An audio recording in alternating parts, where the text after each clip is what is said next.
Good evening, I'm Bo Williams and welcome to the 7. Let's get a look at the big 7 stories happening right now. Topping the list for us, a Blount County man back in court today. Kenneth Dehart is accused of shooting and killing Blount County Sheriff's Deputy Greg McCowan, as well as shooting and injuring Blount County Sheriff's Deputy Shelby Eggers.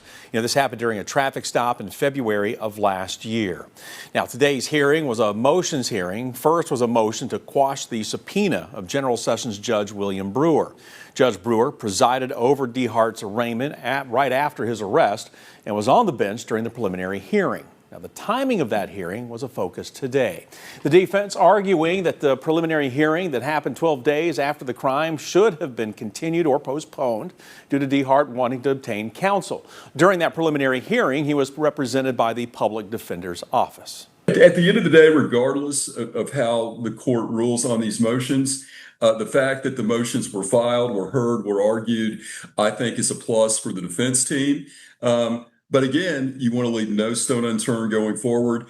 But these are going to be really interesting issues, especially the motion to quash the subpoena for Judge Brewer as this case unfolds.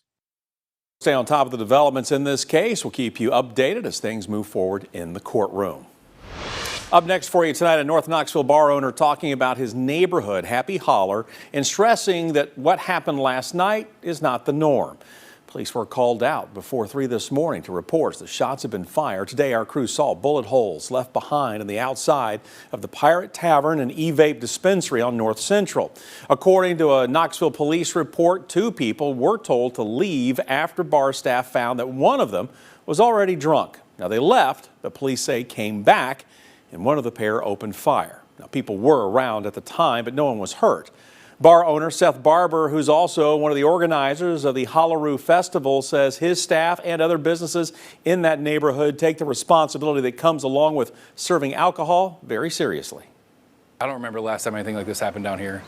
And so we want to make sure it's clear that this isn't the kind of neighborhood we want to have. We're wanting to make this a good entertainment district, and sometimes with a new influx of people, some of the less desirable crowd comes with it. Now, 2 people were arrested last night, Robert Vandergriff and Glenda Savage. Vandergriff, who police claim fired the shots, is charged with 3 counts of aggravated assault, while Savage is charged with 1 count of the same alleged crime. Well, a local Dollar General has reopened after being closed for a while after a man set fire to the store. The Dollar General is located in Cedar Bluff out in West Knoxville. The man was taken into custody by Knoxville fire investigators last month after admitting to investigators he started the fire. He was then charged with 1 count of aggravated arson and booked into the Knox County Detention Facility. But again, the store is now open after the incident. Next on the 7 for you tonight, more roads in East Tennessee will be repaired each year thanks to, new funding included in the state budget that was passed in April. The budget included a one-time $1 billion and a recurring $8 million for the Tennessee Department of Transportation.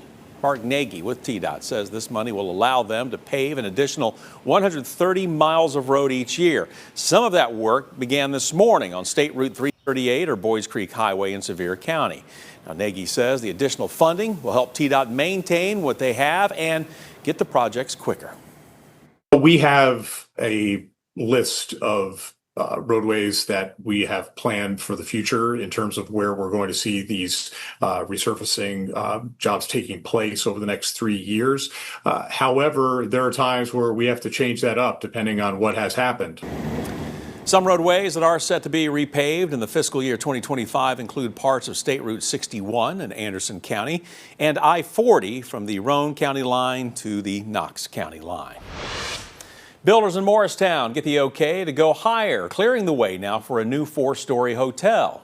About an hour ago, City Council voted unanimously in favor of revising the maximum height for 5 of the community's development districts.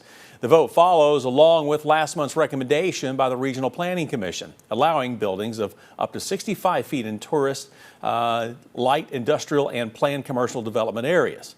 Now, more tweaks were made in other zones, working to streamline the current limits. One consideration with this change is the Morristown Fire Department's ability to respond to fires at this height. But the state fire marshal noted that the new max height is feasible, and we're working to find out where the potential hotel would be built. And of course, we'll let you know as soon as the details come to light. Well, June marks the beginning of hurricane and severe weather season, and despite not being near a coast, Tennessee Department of Commerce and Insurance is urging everyone to be prepared. You know, here in Tennessee, it has been just over 8 months since the remnants of Hurricane Helene devastated Cocke County, serving as a reminder of what can happen. According to the Tennessee Department of Commerce and Insurance, Hurricane Helene was the costliest storm of 2024, damaged over $1 billion worth of property here.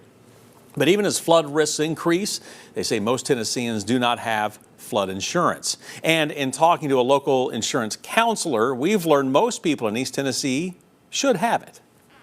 There are tons of floodplains around Knoxville, obviously, with all the lakes and rivers that we have. And one of the big misconceptions is just because I'm in a flood or I'm not in a floodplain doesn't mean you don't need flood insurance. As a matter of fact, 40% of flood claims actually occur outside of high-risk floodplains. He also told us that flood insurance is not the only thing that people in East Tennessee should consider. Earthquake insurance is also something that needs to be bought separately. And with the recent activity in our area, he says it could come in handy. Well, for those impacted by Helene and looking to apply for loans through the Small Business Administration, you have about a month left to apply. Homeowners, renters, small businesses, nonprofits have until July 2nd to apply for the SBA's disaster loans to offset economic losses caused by Helene.